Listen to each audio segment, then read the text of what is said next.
masdan, ligaya'y tila bang walang hanggan.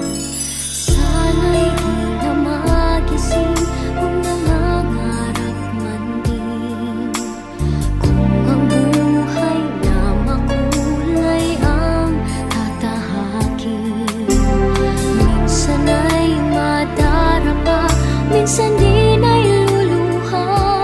Di ka na maninindig, pagkat sa buhay mo ay may nagmamahal pa rin.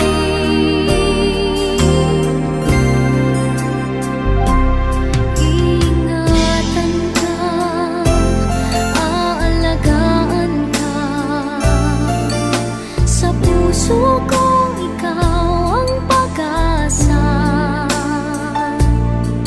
Sa ating mundo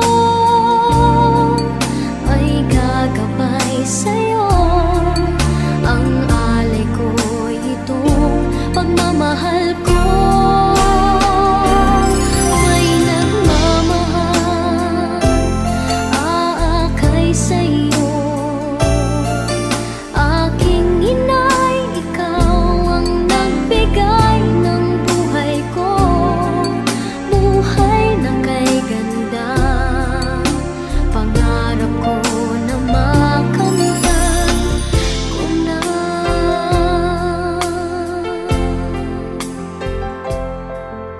So death is a Christian reality that we all have to face as Christians.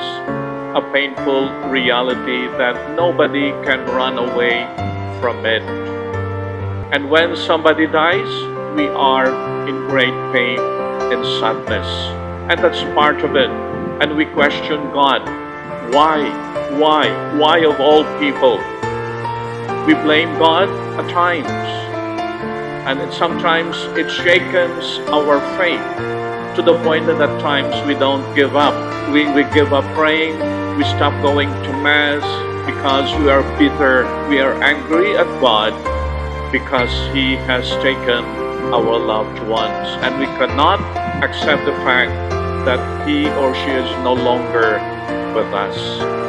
So I ask the family of Nang Belia Ongibo today and the children that we recognize the pain, the sadness that death has given to you and to all of us, but faith, have faith and trust in the Lord.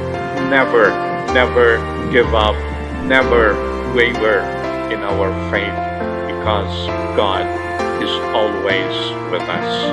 Relatives, friends, these acts have been incredibly helpful to help ease the burden of the family.